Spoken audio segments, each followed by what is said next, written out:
Hello, hello. How is everyone? Happy Thursday. It is our live training session on a Thursday. I hope everyone is okay. I'm really sorry we've had so many technical problems with systems and everything else. So I'm hopped on a little bit early today to make sure that we can get on, we can get live, that everyone can hear me okay. We've got a little bit to go through today, all about product placement, but really I just wanted to see how everyone is. Hopefully everyone's good. And please excuse the background. We're actually in my husband's office today. That's why I'm sat here in a scarf. It's very cold. But I just wanted to come on and check that everything was working okay. Everything seems to be good. Yay! I've got my little iPad here that's any messages, any comments or anything like that, I should be able to see them. So it looks like we are doing well. Okay, so today we will be going through product placement. Now, it's one of them things that I get asked about a lot, especially now with all the influencers and people like that. Everyone always asks me, at what stage in my business do I need to look at product placement? Now, back in the day, product placement used to be looking at, putting your products into TV shows, into magazines, into people's, I don't know, jobs, in people's buildings, in people's offices. It was all these different places. And now with the uprising of influencers and content creators, product placement is so much easier to get to. And I don't know if any of you here have heard of Stacey Solomon. I love her. She's absolutely amazing. Well, she did some amazing things over the last couple of years for small businesses and independent businesses by really championing them, and actually going out and finding small businesses, finding products where people have put their heart and soul into them, and then putting them on her Instagram. Now, it was great for the businesses that were set up for it, but there were some businesses that just weren't set up for it, and the pressure and the demand and everything that went on actually made these businesses suffer, which was such a shame because there were some amazing businesses. But the businesses that were geared up for it, that were ready for it, it worked wonders for them, and they managed to tap into that and get some phenomenal growth. For the ones that weren't set up for it, I know at least one that actually shut down because they couldn't cope with the demand. So really, it's about knowing, are you ready for an influx of growth? Are you ready in your business for that influx of growth? Getting those sponsorships by people, getting people to look at your products, getting influencers to look at your products. People don't have to be necessarily famous, but as we would normally typically sort of look at them as being famous. Now they can be a content creator or an influencer and still have more pull than some of the celebrities have. And if they're in your niche, if they're working within your niche, then having some sort of collaboration with them is absolutely amazing. But you do need to make sure that your foundations are right in your business before you look at things like that. I would always say, if you think you're ready and you've got it, go for it. Go for every opportunity. Get yourself out there, speak to people, network. One of the cheesy lines from back in the day is, your network is your net worth. And even though it is cheesy, it is quite true. The more people you speak to, the more people you get eyes on, the more people you have these conversations with, the more likelihood is that you're going to get sales, because they're going to talk to people. Oh, I know this person that does this. Oh, I know someone that does something like that. Let me put you in touch. I've bought this fantastic product from this person. Have a look. Those conversations are priceless, and they are amazing for small businesses.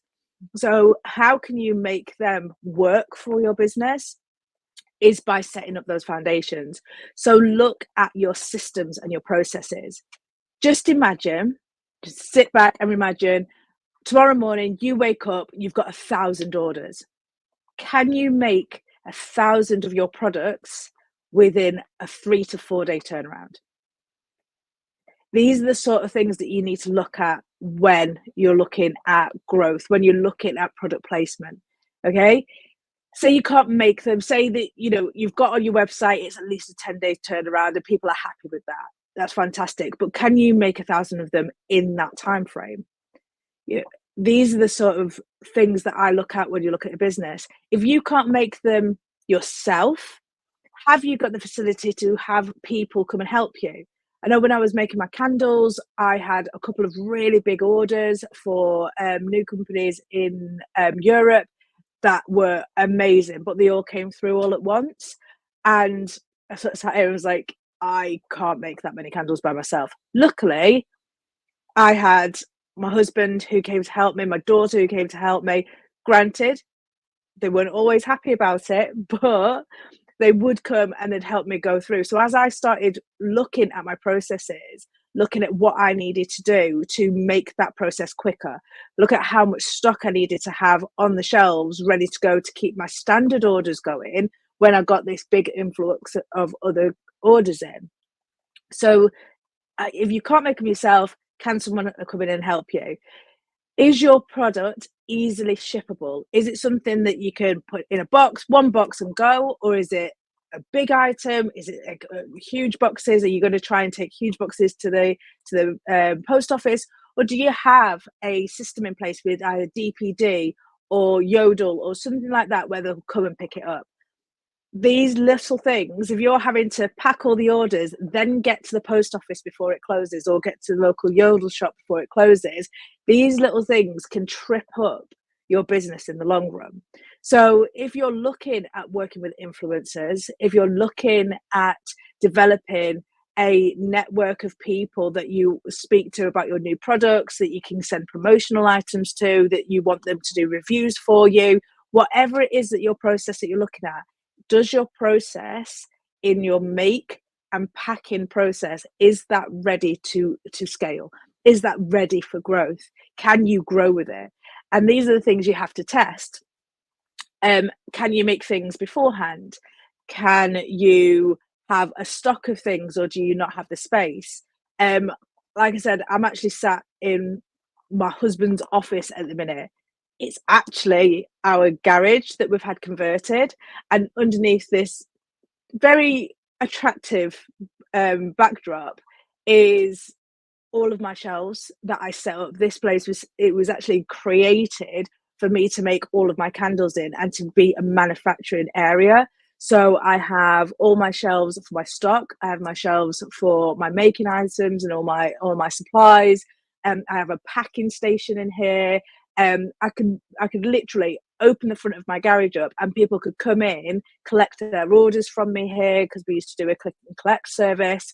So it was a lot of trips to IKEA, but it was made to make that flow as easy as possible, to have as much storage as possible, so that I could pre-make items, have items ready to go. My most popular items were always made. There was always stock on the shelves. When I was doing manufacturing runs, I would make extras of my most popular items at certain times of the year, so I knew that I always had them. So if I got a last minute order in, I could send it the same day and it wouldn't cause a massive problem.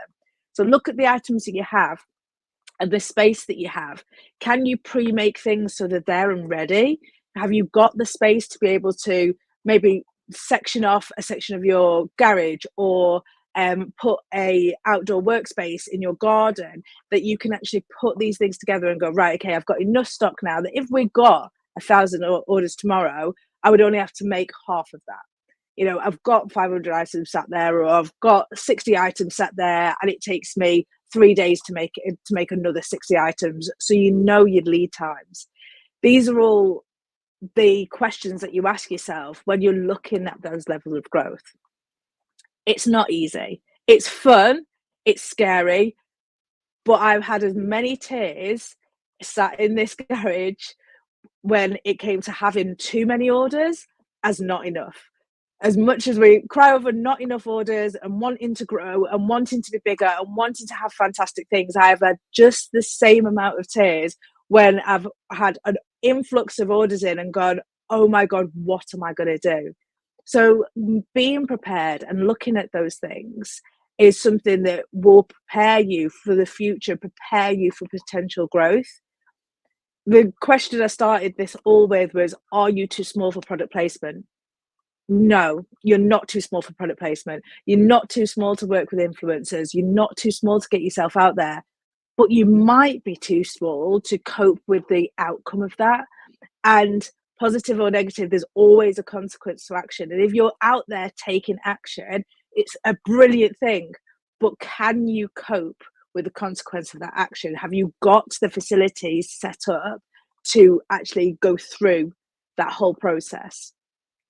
If you're unsure, if you want some help, if you have questions about that entire process, please, please, please drop me a message, book in a call. I do so many calls a day with people where just want to have a conversation about what could happen with their business, how they can grow, if they've got potential to grow. So please book in a call and we can go through it.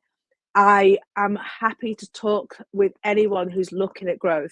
And not everyone wants growth. Some people just want to make some nice things, sell some nice things, pay off a few bills, have their PIN money.